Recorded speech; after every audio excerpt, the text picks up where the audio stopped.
Hey, everybody, how's it going? Welcome back to Evergreen Marketing Live. How you doing? I'm going to let people pile in here. Feel free to put in your questions in the chat. Let us know here where you're tuning in from. Yeah, we're talking about lead management today, but yeah, I got Carlos and John from the Carrot team back on with me, and I'm excited. What's going on, guys? What's up, man? Excited to be Um, back. Yeah, I'm excited. We're gonna be talking about lead management today, and then next week we're off. It's Christmas, so we're not doing a live stream next week, and then week after that, Trevor's annual epic planning call. But quick icebreaker. I'm curious, guys. What's your favorite or weirdest Christmas tradition? Ooh, mine would have to be watching Tim Allen's Santa Claus on Christmas Eve.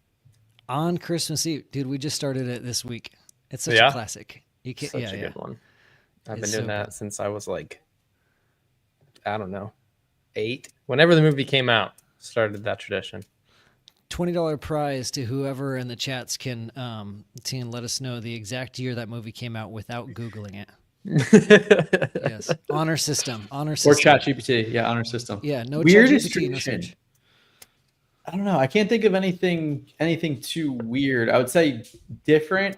My mom is big into making rum cake. I don't drink this year, but my mom makes a really good rum cake, so I feel like we always have that at Christmas.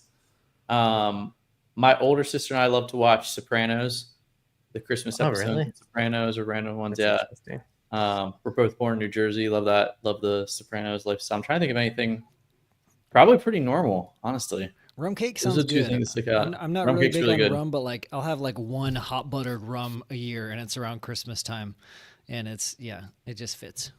It's good stuff. Yeah. What about you? Rum cake. Mine probably we were talking before we hit record. Probably our new tradition. Last year we cut down our tree for the first time, and it's like I didn't grow up in Oregon.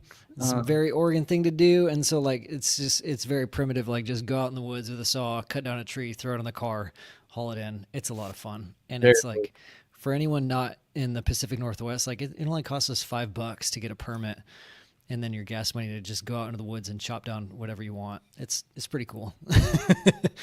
Yeah, it's super Wish my fun, tree man. cost $5. Yeah. Sorry to make people jealous, but that's Oregon, man.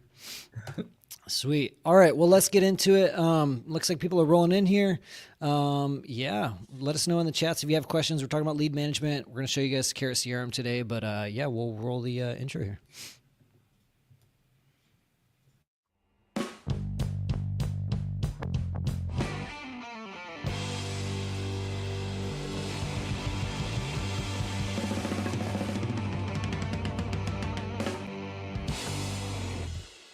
When it comes to follow up with leads, it shouldn't have to be complicated, but guys, you do need systems in place. So this week, we got John and Carlos back on the podcast, on the show, and we're talking about lead management 101.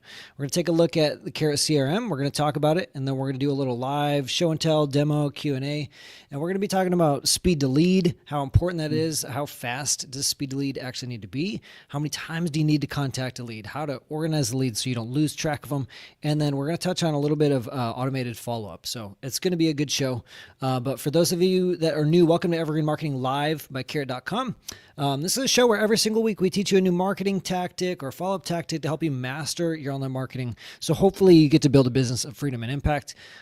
If you're with us live, pop your questions in the chat and we'll answer them in just a bit. But if you're listening to the audio podcast or watching the video after the fact, join us live in the Facebook group every single week, 11 a.m. Pacific at community.carrot.com, where we do live coaching call Q&A. So quick side note, Braden, are we good to talk about the thing? I know it's very ambiguous and mysterious. Do we know? Okay. So we have a small announcement. I'll just say it anyways. So we're having Trevor's 8th annual epic planning call. I think I got that right. Is January 2nd at 10:30 a.m. Pacific. This is my favorite call of the year. We talked about it last week. We get a ton of people on, probably going to be 7,500 people on this year.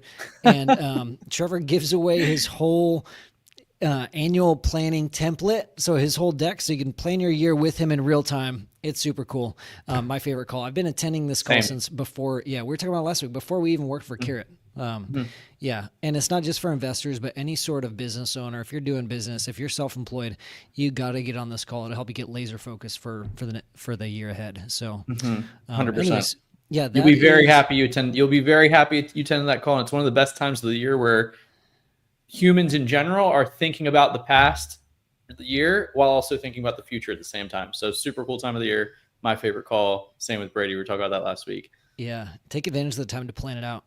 You can check it out at carrot.com/epic25. I'm pretty sure that page is up, but if I'm wrong, then I apologize, but it'll be live in a few days and my team's going to kill me if it's not. But yeah, check it out, carrot.com/epic25. Grab a spot and we'll hopefully see you there. But all right, let's talk about lead management.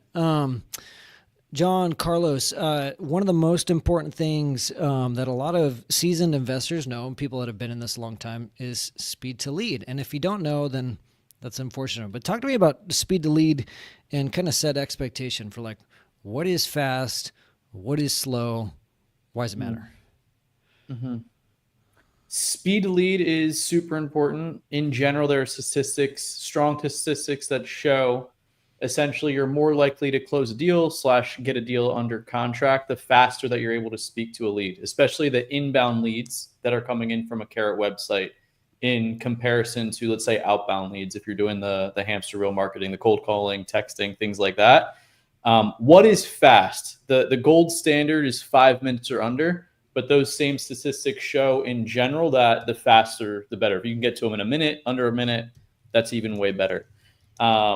So super, super important. We touched a little bit, Brady, last week on the auto response feature, which is kind of like a little bit of an insurance policy with your leads, which I absolutely love. So at bare bones minimum, that seller is getting a text message from you that can pull in their first name, any custom field that comes in from that form that comes in, as well as an email 2 minutes after. So that's like bare bones. They're getting, if it's John Smith that comes into Brady's site, Carrot account. Hey, John, this is Brady. Just saw your info. I'm going to take a look at the property and give you a call when I get into the office. Here's here's a testimonial. Link them back to your Carrot site. Hey, here's the testimonial page in case you want to hear what clients say working with us, or whatever page you choose to use. So I get pumped about it because it's just a super high leverage and very, very important thing to keep track of.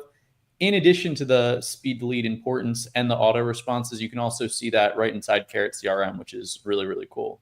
Each individual person's speed to lead in minutes on average for the day. Nice. If I'm getting a hold of a lead like 5 minutes after it comes into my Carrot site, is that feasible? Is that good? Gold standard good. Absolutely. Okay. What's the fastest, like out of all the investors I talked to, what's the fastest you've heard of people getting back to leads? Just so people know who they might be up against it sometimes. Yeah, I mean, there's going to be chances you're on your computer, you're not in another lead, having another conversation where you're able to call them a few seconds after. But I'd say probably an average is probably close to a minute. Okay. Yeah. Interesting for an average. I was going to say, yeah, I've heard 40, 60 seconds is like the fastest I've heard of, but that's, interesting for an average. Cool, man. I think it's really valuable because some people will be like, hey, I got a hold of them that day. Like, what happened? And like, oh, okay. They might already have a few offers by then, a few hours later.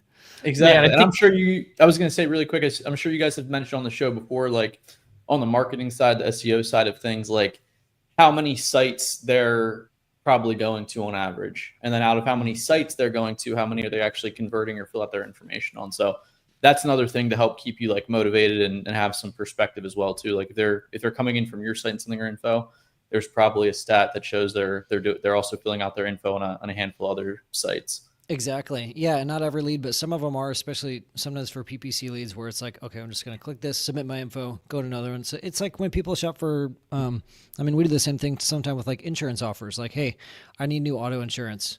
Who's going to give me the cheapest quote? Who's going to give me the best thing? Just boom, boom, boom. Submit your information.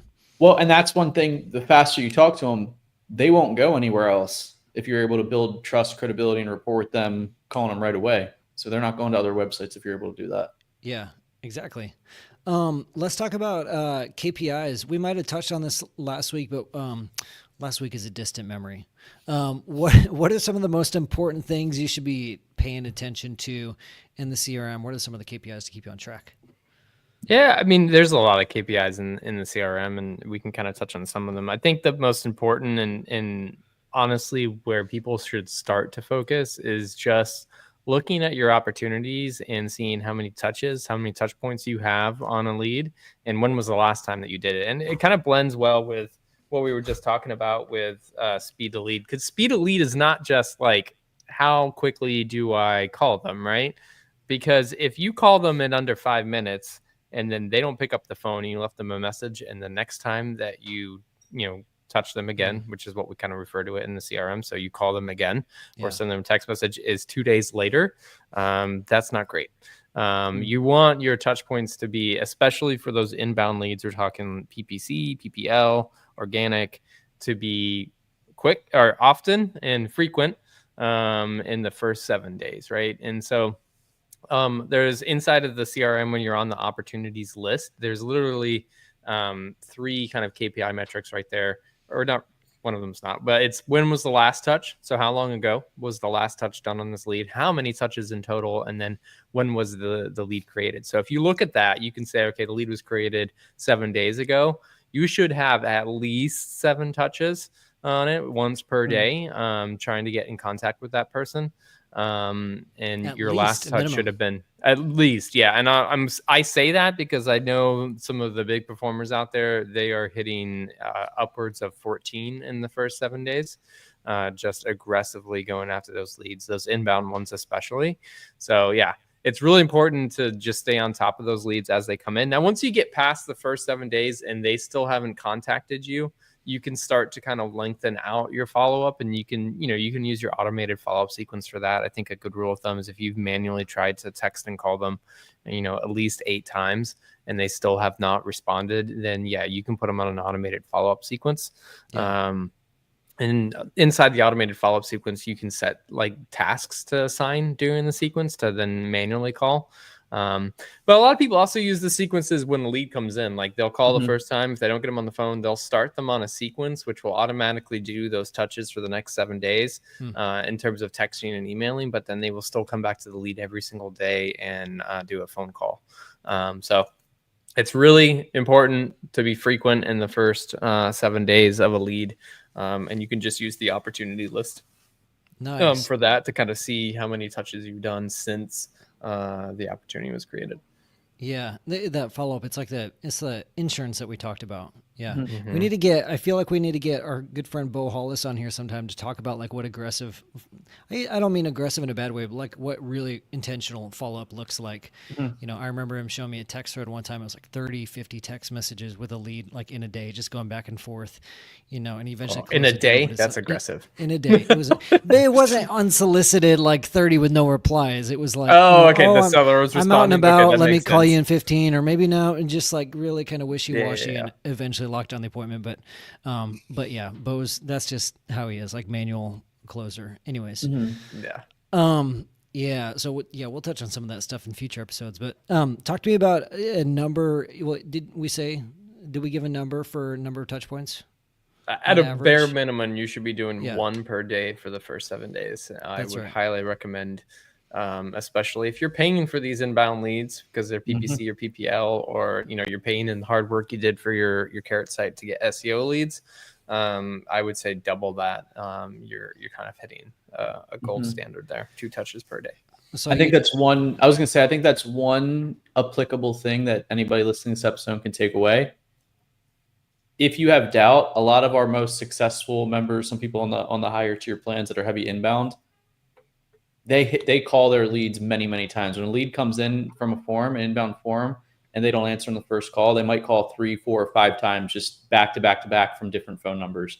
So when in doubt, be over aggressive, because you either worked super hard to generate the lead organically or you paid a good amount of money for it. So don't feel bad manually calling them many times. Yeah, and you can't get those marketing dollars back. You guys both touched on this, but you want to drill down on the type of lead, the lead source, and how that kind of plays, part of your follow-up, like inbound versus outbound? Yeah, so I mean, let's kind of classify what they are if you're new to the real estate space or whatever. Inbound leads are ones that come to you, so they're searching online and then they found you via, an ad or your organic SEO ranking, and they are kind of like the best lead, honestly. They are motivated, they are researching, they are looking for the ability to sell, and if you've got your keywords optimized right, you're going to find the right kind of person, ideally through what they're searching with their search terms. So that's an inbound lead. They sent you their information. So outbound leads are people that you go find, and that would be like, I created a list of absentee owners, I filtered them down with this kind of criteria, and then I either I'm cold calling them, I'm cold texting them, I'm ringless voicemail, whatever your method is there. That's what you're doing. Those leads, you can still get great leads in there, but what we've found is their time from lead coming into the system to contract is significantly longer than an inbound lead. So time to contract for an outbound lead can be anywhere from 30 days to like 90 days. And that's the average. And so there are quite a lot of them that are a lot longer than 90 days that kind of bring out that. Now, an inbound lead, time to contract for a really good team with like just some amazing closers is under 7 days, oftentimes approaching 3 days. Because they're just really good at their job.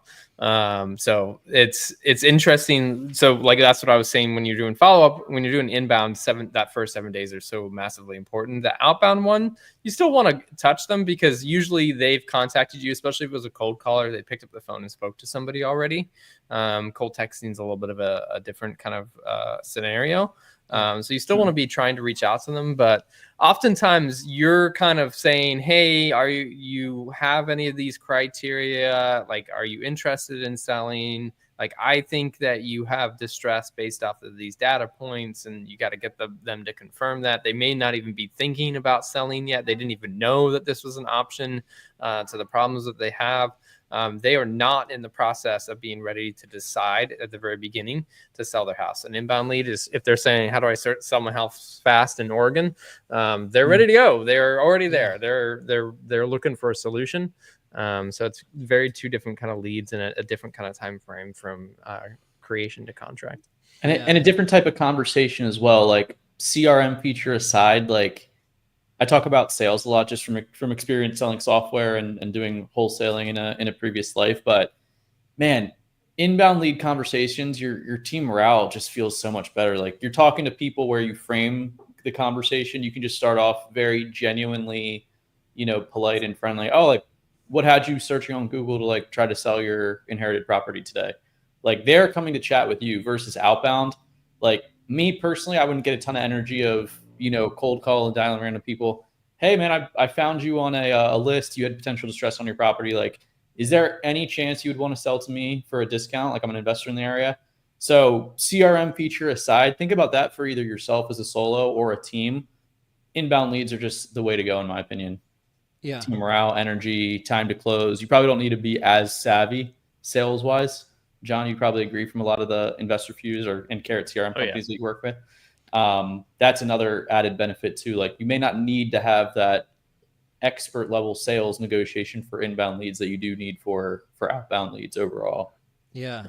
I was talking with our friend Keith Sant a couple of months ago. We actually just did a case study on our website, put it up over kind of the success Keith has had. But before inbound leads, before Carrot, his time to close was like about 6 months, sometimes up to a year. And all his SEO leads, inbound leads through Carrot under 90 days. A lot of them like a month, but yeah, under 90 days consistently, like no more. Yeah. But it's interesting for those outbound leads. The follow-up campaigns, the drip campaigns, the follow-up sequences really come into play. Because otherwise, how are you going to, manually keep track over the course of 6 months to a year? Yeah, absolutely. The automated follow-up helps with that. And you can do different kind of scenarios depending on there's a limited number of templates for your sequences based off of your plan. But you can start to have ones for divorce, for inherited, for moving out of state, and really kind of tailor those messages towards them and run them on a long term for people. Maybe a future episode we can actually build a sequence on the show so people can kind of see how that works. That would be good, man. Let's do this. Let's talk about I want to talk about two things real quick, and then we'll jump into the demo, the coaching call portion. But what are some of the most important like follow-up sequences, or not sequences as a whole, but like what are the couple of the messaging points you want to get out if you're just like setting up your first one? What would some of that messaging be? So if you were going to set up your first kind of follow-up sequences and you needed to kind of fit them around some topics, the first one would be somebody you have not spoken to. So that's going to be like you inputted your information on the website and I'm just trying to call and touch base with you, right? That one's pretty easy. Ed Carlos mentioned at the very beginning, like using your content on your Carrot site. I'm a huge proponent of that as well. So so for example, like your first couple ones can be, hey, tried calling you back. What's a good time to catch you on the phone? But you can start to kind of do that just via the text messages, just like, hey, trying to contact you. You want to vary the messages. You always want to think about how it looks on the other end of the person. So if they're opening up their phone and they look at a text thread from you, and if every single message says, hey, John Whitfield, trying to reach you, what's a great time to call? And that's the same message they got 5 times in a row. It's going to look really horrible. So don't use their name every time. Is dear sir and madam, dear sir / madam, right? That's the best. Yeah, or even like, hey, John Whitfield, it's Carlos Zamora from Carrot, right? Like if that's the beginning of every one of your text messages, they look at the thread and they're like, I know who you are. You say your name every time. I've got the whole thread here, which is a very different experience when we're going from lead to lead to lead to lead. So vary your messages. Don't always say their name or your name. Vary the content and also send emails. Because when you're getting these kind of inbound leads, you are getting email addresses, and use those emails as an opportunity to educate and inform, content marketing 101, send them back to your Carrot website, testimonials. Here's the process. Those kind of pages that you have on your site. You could even start to pull out your like niche authority builder pages as well. Selling fast, like any of the ones that you're using there, because they have all the links out to the kind of supporting pages as well, will be very useful for you to have. But then, so that's the first kind of sequence, is just like you haven't spoken to them. Then you would want to do one for just long term. Somebody says either like, I'm not interested or I'm not selling now. You can put them on a longer term sequence where you're just kind of touching base every 3 to 4 weeks over a long period of time. And then you can do other ones from there. And the cool thing about the way that the sequence templates work is you build one, you could then clone it. So you could take that like long-term, not interested one, clone it, and then make it for like their going through divorce, they're going through inheritance, probate, and make each one of them content specific. And so when you have a seller that has an inheritance probate kind of situation and they're not ready to sell yet, you can put them on that specific sequence for that specific kind of seller situation. Nice. You touched on something that I'm not going to dive into. Well, maybe we'll do it in a future episode, but content marketing 101. I feel like I used to think, if I contact someone too many times, like I'm just bugging them. But if you're doing follow up right, it shouldn't be just bothering them. It should be adding value and educating them, answering their questions instead of like, hey, we exist. Hey, we exist. Hey, we want to do business with you. Those are two totally different things. And so kind of what you're alluding to is like, answering some of the common myths around, cash buyers or we buy houses companies, or like you said, sending them back to your Carrot website where you have testimonials, where you have a blog, and like, what are the pros and cons of working with an agent versus an investor, and what are the things to expect? Just educating them, adding value. That's huge, but we'll save that for another episode. Last thing I want to talk about, and then we'll jump into the coaching call because we really got to show it. What do you do when a lead says they're not ready to sell right now? Yeah, I really think this kind of depends on your workflow and the types of leads. We have a feature called resurfacing inside the CRM. It's on one of our paid tiers for the CRM, but it's a really neat feature because I always teach people, when you have your pipeline of leads, you want to be moving them down the pipeline or out of the pipeline. there's a kind of rule of thumb in the CRM world where somebody can really only handle something like 100, 110 leads, because then they start to not be able to effectively recall the information and have informed conversations. And so it's really important for acquisitions people to be able to get deals off of their plate, to get leads off of their plate. And so you can do that by using a follow-up sequence, but you're definitely going to get to a situation where there's leads that you just got to let rest for a little while. Yeah. You don't need to bug them anymore, but you don't want to forget about them. And what people would used to do is they just kind of like leave them in their CRM. And then maybe they'd set a task that says, go check on this lead in 3 months. Resurfacing lets you mark them as dead based off of a specific reason. So you get to build these reasons inside the CRM. So you could do one for not interested in selling. And then you can set up a resurfacing rule that says, okay, when 90 days have passed, that lead comes back into my pipeline. I assign a custom action to it, and now somebody gives them a phone call and chooses what's next to do. Either put them back into dead and they can be resurfaced again, or put them on a follow-up sequence at that time because we've let that lead kind of sit. And you get to use those rules for a lot of different things. Like if they say, actually, I went with a real estate agent, you resurface it in 30 days. To see how that process went. Were they able to sell it online? If they went with another wholesaler, that one you might want to not resurface. You might just want to, call them again in like 7 days and start to see how that process is going. But I was wondering about as you said, the agent thing. I was like, I don't know. Would you want to follow up with them in like 20, 25 days? Sometimes when contracts fall out from other wholesalers. Yeah, when other wholesalers have the contract, I would kind of stay a little bit closer to that kind of process, because in the age that we're in, there are a lot of wholesalers out there that just can't move properties and over promise to sellers, and sellers gonna get frustrated. So it's a great opportunity for you to kind of be like, oh, okay, I'm still here. Let me know if there's any kind of questions that you have or anything that I can kind of help you with. And you can kind of be the next person in line if that other wholesaler doesn't help them out. That's definitely an important one. But yeah, resurfacing really lets you kind of, you see it inside of the opportunities page, right? You've got a certain amount of active opportunities and you want to keep that number as small as possible. So by using resurfacing, you can mark them as dead, but be ensured that they're going to come back into your pipeline at the right time. Then you get to pick all of that and choose all of it. Nice. Okay, well, cool.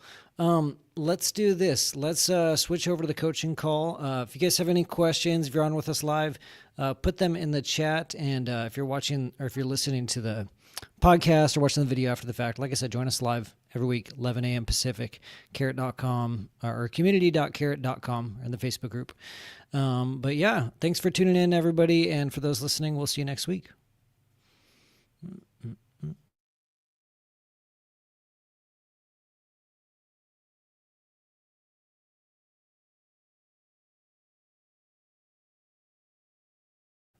All right, sweet. Thanks for hanging in there, guys. You get to hear me humming. This is what happens behind the scenes. All right. Okay, so we're doing the coaching call. Let's, John, you ready to share screen here? Sure am. Let's do it. Sweet. Let's check it out. Okay, so I'm going through my notes. Some of the things we talked about. Speed to lead, nothing really to show there. Anything well, as far there is as... something to show for speed. Oh, Brady. Oh, there is. Come on now. Educate me, man. All Party right. foul. So speed to lead, we track on the actual opportunity. So when you open every opportunity, there is a KPI for speed to lead. So you're able to see it on an opportunity basis. Not only that, but when you're in the higher kind of tiers where you've got a team and you need to manage them, we do track that inside of the KPIs. We have not really talked about KPIs too much, and there's a lot to kind of get into, but you can see up here, this is my personal KPIs for the day. Obviously, I haven't done much today inside of my CRM, but you'll see speed to lead here.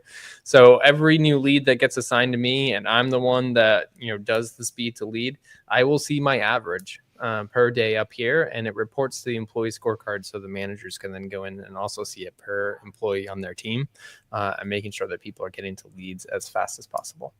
That's awesome, especially if you get a larger a team. Period. That's really cool. Yeah, yeah. Oh, that's but yeah, the other one we were talking about is touches, and so you see that here from the list view inside of all opportunities. And then let me get this. There we go. So you can see it here. And this is what I was talking about, right? So I can see when the lead was created. I can see how many touches I've done on it and how long ago the last touch was. And so you can start to come in here and you can filter out this list. You can sort the list. So right now it's doing date created most recent first, which is the default one that pops up. And it's a great view to just kind of go down. Okay, all the leads that are still active, right? Because I'm only looking at leads that are in qualification, pursue, and transaction. Of the leads that have come in, I can scroll down and make sure that we are still touching them correctly in frequency. And all of that does also then go into employee and opportunity level kind of KPIs. So you can see it summed up. Can we sort by number of touches? So yes, I believe so, right? Rank by number of touches. Last touch oldest first, last touch most recent first. Can't do the amount of touches you've done, but you can do when you last touched them. I don't know if it'd be useful. I'm just curious about all the different ways to. I don't know. I just like. That might be more of a vanity. That might be more of a vanity metric. Yeah, be interesting to look at to see like what where the lower quality or more harder to get hold of leads. I don't know. That's true. Yeah, who knows? Okay, let me look at my notes here. Number of touch points, ideal frequency. We looked at that. Let's take a look at follow-up sequences and kind of let's tease out drip campaigns here. Yeah. So these are our kind of follow-up sequences that we have right now. So when you sign up for Carrot CRM on the free plan, you get 3 sequence templates. I can't reach lead is one of them. I think offer follow-up, and I think there's another one. These other ones are tests here, but they're very simple. They come pre-installed, but you can, and we do recommend that you customize them. So there's an initial step that goes out the minute that you start a sequence on an opportunity. And then it's just really easy to kind of go through here and see all of the other steps. You can adjust the messaging. You can adjust the when they get sent. What we do recommend, and like this is kind of advice that we give in our onboarding, is go into the sequences that we install for you. Go in and change the messaging, but above and beyond that, put time. Select different times on these messages, because if you don't put a time on them, they go out at the same time every single time they're triggered, which is the time at which you put the sequence into when you put an opportunity sequence. So let's say I put the opportunity in the sequence at 9 a.m. in the morning. So all of these messages, when they don't have a time, are going to go out at 9 a.m. On the day. And so again, kind of think about the seller on the other end when they're on the phone. If they look and see every single one of your messages are exactly at 9 a.m., they're going to think that you're a robot. So coming in here and saying, I want this to go out at 9:03 a.m. and I can say, good morning. You called. And then the next one I could put at, 5:21 p.m. And I could say evening, just checking. So that helps you kind of just make your messages a little bit more customized and definitely change the language on them to kind of like we put content marketing in there, say who you are, make it kind of fit you and what you would say in these messages. But they're really, really easy to start. So let's just say I have this opportunity here and I've tried to contact them a bunch of times and I want to just use a sequence. So I can just come in here and in my next action, I choose place and follow-up sequence. I select the sequence and then I complete that. It's going to go ahead and start that sequence on the lead. It goes through a whole back-end process where we queue up all these messages kind of ready to go, ready to send out. Let me refresh the page and there you go. So now you can kind of see the sequence. It will show you how many are scheduled, how many days left in the sequence, how many of those were sent, how many of them failed. You can see each individual message here. You can see when they're scheduled to go out at the different times, and you can even edit them individually if you want to. Nice.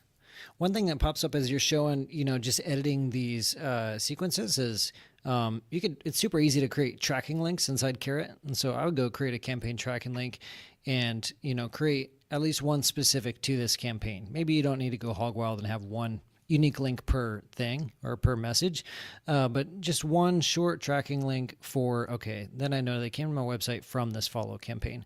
So you can see how many leads are coming in just from Google, whatever lead source versus, the follow-up. I think to me that would be valuable. That's a cool idea. I like that a lot. Yeah. And any other things you would recommend, like editing or adding into these sequences or, No, I mean, once you, like I said, once you kind of expand up into our higher pay tiers, you get more sequence templates, and I highly recommend that you customize them for different kind of seller situations. So like an offer follow-up. If you are doing wholesaling, if you're doing novation, you could have a sequence per type of offer that you presented. Sometimes people will present multiple offers, which is fine. You could just have one sequence for that. But it's really easy to come into a sequence that you already have built and then copy it and then go in and just edit it.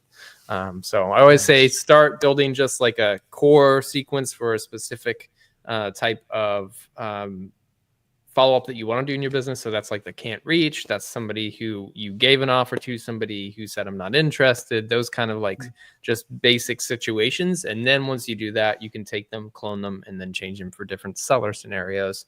So the messaging is customized to them. I know this is for a different episode, but I get excited because the Carrot sites have like so much low-hanging fruit to add on here. Like typically when I'm on a sales call, I pull up, I just look at stuff that's ranking in South Florida. There's so much low-hanging fruit, guys, that you can put in every single one of your sequences. That's from the Carrot like website. different pages to send people to educate them. Yeah. Like how it works. I'm looking at one in Florida, how it works.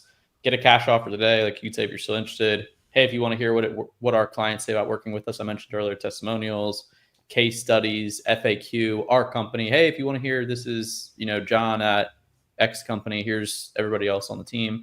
I believe it was Max Maxwell had a good example of one. It was like an ebook on probate in Forsyth County, North Carolina. If you're able to put that into all your sequences, guys, you're crushing. And Paul DeCampo challenged me too. Like I used to think that sequences, like the whole point of sequences was just purely to get a response back from people. But like what Brady was explaining earlier, you can really do a lot of good education. And when you educate and provide value in the messages there, when it's the right time for that person, you hit them with the right message, they're going to come back to you. Absolutely. Yeah, we've talked about Paul before. He's probably one of the best copywriters in the real estate space. He's in our marketplace. If you guys go to marketplace.carrot.com, check out OmniDrip. That's his thing, but he writes and sells custom follow-up sequences that are like really, really well crafted. They're super interesting, highly educational, but yeah, they work. Talked to a lot of members who use his campaigns and they have pretty good success with them. Absolutely. Let's do this. I so badly want to. I'm looking at the clock and thinking we need to move on to resurfacing. But John, I have to ask real quick. Pull up your screen real quick. What was that? Bombard? Day one bombard? 1 day bombard? Probably is a testing sequence. Okay. Brady needs a sequence that says "Go Hog Wild." Yes. I want to know. Yeah, does it work? Testing sequence. Okay. So it's not actual but I mean, people do this kind of stuff, and we actually added features in where you can do day 0 inside of your sequence, so you can literally send somebody 15 messages in the first day, which I don't recommend, but it's possible to do inside of the system with our sequences. The Hog Wild sequence brought to you by Carrot CRM. Nice. Okay, last thing, we talked about resurfacing. Show us how to resurface leads. I think this is super cool. Yeah, I mean, so it first starts with your kind of dead reasons. So up here at the very top, we've got our dead reasons. And so we have 2 categories for our dead reasons, unqualified and qualified. And that basically just kind of associates them to where they are in your pipeline. So we have qualification as our first pipeline, and then we have pursue as our second pipeline. Pursue, things automatically switch to this. You don't have to do it yourself. But they automatically switch to that when you're in the offer phase or appointment phase with that lead. And so we have different dead reasons for qualifications, the unqualified. And so these do have some pre-installed ones come in, but you can also come in and customize them and basically just start adding in any kind of details, right? So if it's a not interested lead, it could be, they want retail, right? It could be they offer too low. And so you can just build out all these reasons why people are saying no, not right now, or I'm not interested. And then you can go in and build resurfacing rules off of them. And so we've got to get rid of that. There we go. So this one could be wants retail, right? And so I'm going to trigger this on my not interested want retail, and I want them to resurface. You got a max of 121. So if they want retail, they should have made significant process in about 25 to 30 days with an agent. So let's just say on 25 days, I'm going to go ahead, and what I want to do is assign this as an action to an individual user. I'm going to make it myself if I'm in this list. And put myself as the owner. And I'm just going to say they wanted retail, check in, and start sequence. And so now all I have to do is go to those opportunities, and like we do everything inside of our system, they're very easy. You just come in here, and I'm going to cancel this sequence, and I'm going to say Mark is dead, and my dead reason is going to be not interested, and they wanted retail.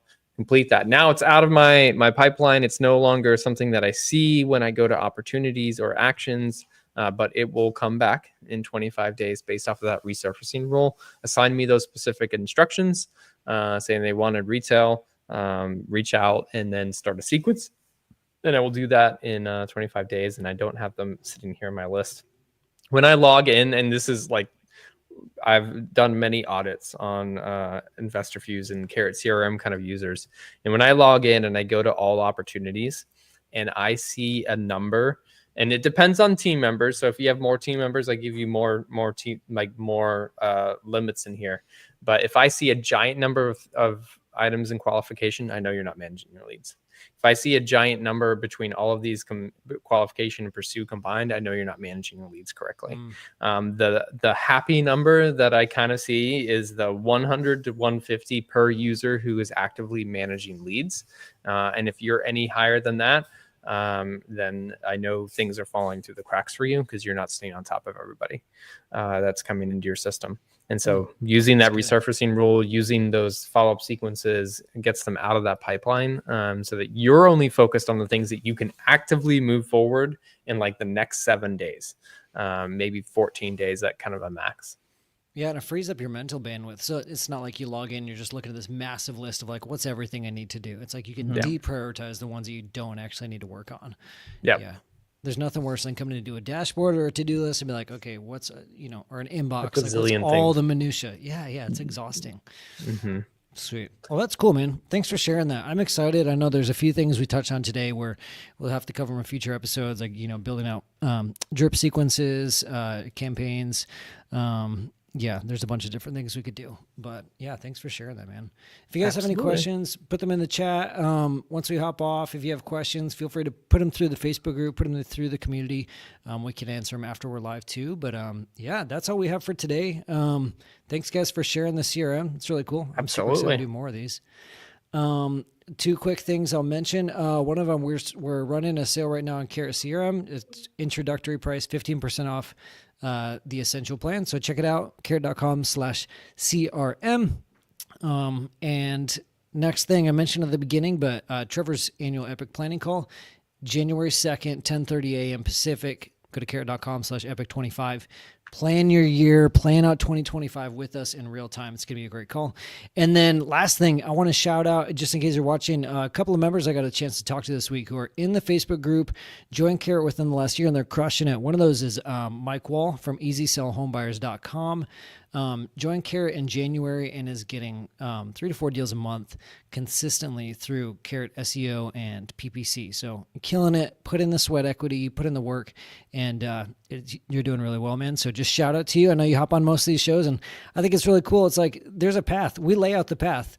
We do these live streams and knowing that like a few of you guys are actually going to go implement what we're talking about, and it's going to pay off. One of those people is Mike Wall, who started his Carrot site right around the time we started this new show, and he's been watching every episode, and now it's just crushing it. So shout out to you, man. The other one's Mark St. Peter. Beast, man. Mark St. Peter, freedomflip.com. Also killing it. Started his Carrot site summer of this year and is already ranking #1 for a lot of slots in Phoenix, which is a little bit of a competitive market. And so people think like, oh, it takes forever, it takes a ton of spend. Yeah. People think it's impossible. Like it must take forever. I got to have a bunch of money to rank in a competitive market. And Mark is doing it. He's built out his site. He's creating content, and he's ranking in Phoenix. He's crushing it. So yeah, shout out to you guys. Thanks for being involved in the community here. Mike had one question. Mike's on here. How do you save the sequence? He says. So when you're in the sequence builders, if you go in and edit any kind of thing, and you can see it here, I just took out the N in funds. The little save button will pop up in the bottom right hand corner. You just got to click it, and it will save the sequence. So that's it. If you don't see the save icon there, then you haven't changed anything. Sweet. Awesome. Cool. And I didn't mention this. I did mention this, we have going, but if you guys want to try out Carrot CRM, there's a free tier. So just go to carrot.com/CRM and you can get in, start playing around with it, build some sequences and do all that totally free. So yeah. Anyways, guys, thanks for listening. Thanks for tuning in. If you like this episode, give us a review on Apple Podcasts and tell a friend about it. Bring them into the Facebook group. Come in, hang out with us. But thanks for tuning in. We won't see you next week. You guys have an awesome Christmas. The last Evergreen Marketing Live of the year. And we'll see you guys on January 2nd with Trevor. Thanks, everyone. See you guys. Take it easy. Happy New Year.